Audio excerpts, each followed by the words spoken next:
This proves that WWE has a major LA Knight problem. And in this video, I'm going to tell you exactly what that problem is and why I think I've figured out a way to fix it. LA Knight's an interesting guy in an interesting position right now because while, yes, he defeated Logan Paul for the United States Championship at SummerSlam and the sky was the limit for LA Knight and his potential in this company, he's also fallen on some hard times character-wise.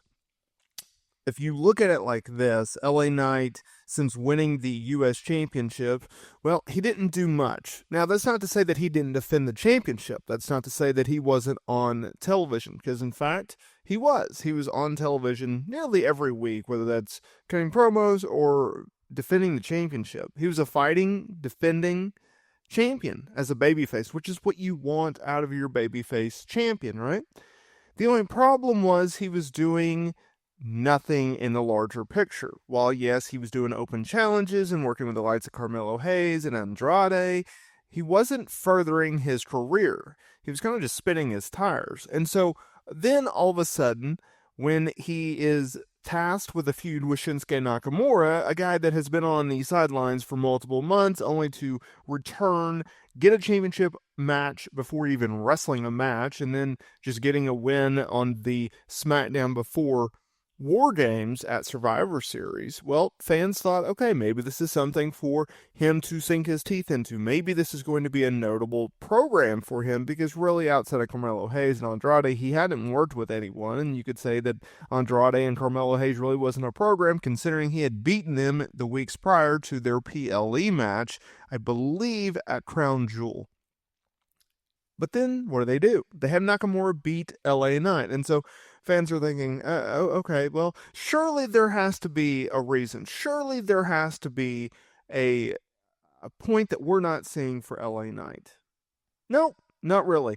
And that leads us to today's video because while, yes, LA Knight is on television and he's starting to pick up wins, that's good. It also creates a bigger problem because I've noticed the comments down on some of the LA Knight videos that I've done, and it made me realize fans are split between him being the right guy who is underutilized, while others think that he's too old for a main event spot. Now, for over the last year, I've come on this channel and talked to you guys about how I believe that LA Knight can be a main event guy in WWE. He can be a top tier guy. He can be a world champion. If you look at it from just a checkpoint standpoint or a checklist, can he talk? Yes. Does he have his character down? Yes. Can he go in the ring? Yes. And can he portray a babyface or a heel? Yes. So he also has size. He also has a look that Triple H and WWE is looking for. So he checks all the boxes on the list of what it means to be a top guy, what it takes to be a top guy. Yet, for the longest time before the U.S. Championship run, well, he was booked on television and he had moments where, okay, it looks like they're going to go with him as a true top guy and he's going to make his way to the top. And then they just kind of bat him down, right? If you go and you look at his program with Roman Reigns last year, Crown Jewel 2023, well, they put him in a spot where no one thought that he was going to do anything or in terms of at least beating Roman Reigns for the championship. Obviously, he didn't win that match. Obviously, he didn't beat Roman Reigns, but it was always about the follow-up. Well, what do they do with the follow-up? They booked him to lose a Royal Rumble match in a Fatal 4-Way 2 months later. And then it's like, okay. And then he was in Elimination Chamber and he didn't win that. And so there goes the championship match at WrestleMania, the world title match. He didn't win the Royal Rumble, obviously. Wasn't going to get that match. Okay. Well, they're putting him in a feud with AJ. And he beat AJ Styles at WrestleMania. Okay, all right, great. Things are on the upswing. And then he doesn't win King of the Ring, and it's like, okay. And then he doesn't win Money in the Bank, and it's like, Jesus, all right. And so then folks get behind LA Knight as U.S. champion. They're like, okay, finally, this guy is going to get the push that he deserves. And he wins the U.S. championship. He beats Logan Paul. Everyone's hyped. Everyone's excited. And then he just loses to Nakamura. And so it makes you wonder, and obviously it brings a discourse, it brings a discussion among the WWE fan base. It's, the guy's, 41, I think? Someone will comment down below and correct me, but is he the guy? Or is he too old to be the guy? In my opinion, I think it's going to be a situation, and they've already told you this if you just really step back. As much as I would like to see LA Knight be a world champion, as much as I think he can be a world champion, as much as I think he can be a top tier guy for this company for the next 2 to 5 years, I don't think he will be. I think he is going to be on the upper card side of things, but he's not going to be a main event talent.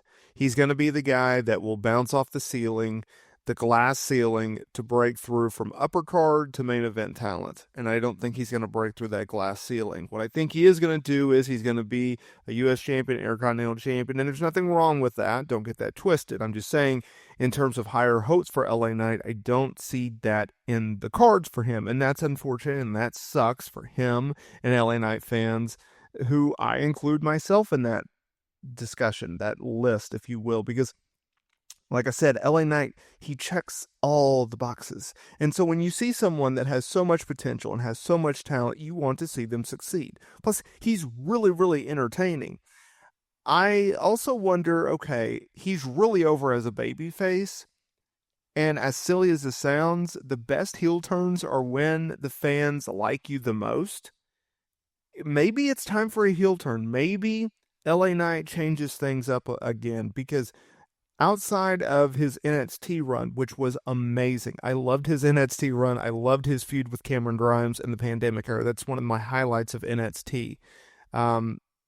He was a heel in that program, and he was really, really good in that program.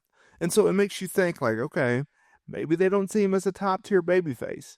But what if they see him as a top-tier heel, right? Like, it's at least worth a discussion. Heck, it's at least worth a shot. Give him an opportunity to do that and see how the fans react. See how management reacts. Because maybe they don't see him as a top-tier babyface, but what if they see him as a top-tier heel? What if that, just a slight tweak, right? You don't have to make massive overall challenges or changes, rather, to LA Knight. What if that's just the little step, little movement that LA Knight needs to break through the glass? What if that's just the little change that he needs to make it to the main event scene? As an LA Knight guy who wants to see him succeed, I think it's more than willing to do so. I think you should absolutely try it just for the sake of this man's career, right? Because it would be shameful to him and his career and his legacy for him not to get a shot. Now, obviously, he's going to turn heel eventually, right? Like, it's just a matter of time. I'm just talking about, can you turn him heel and then give him another run to see if he can be a top tier guy, right? Like, there's a huge difference in that discussion, right? Because anybody can turn heel, anybody can turn babyface. It's the booking, it's the momentum behind them that you should get.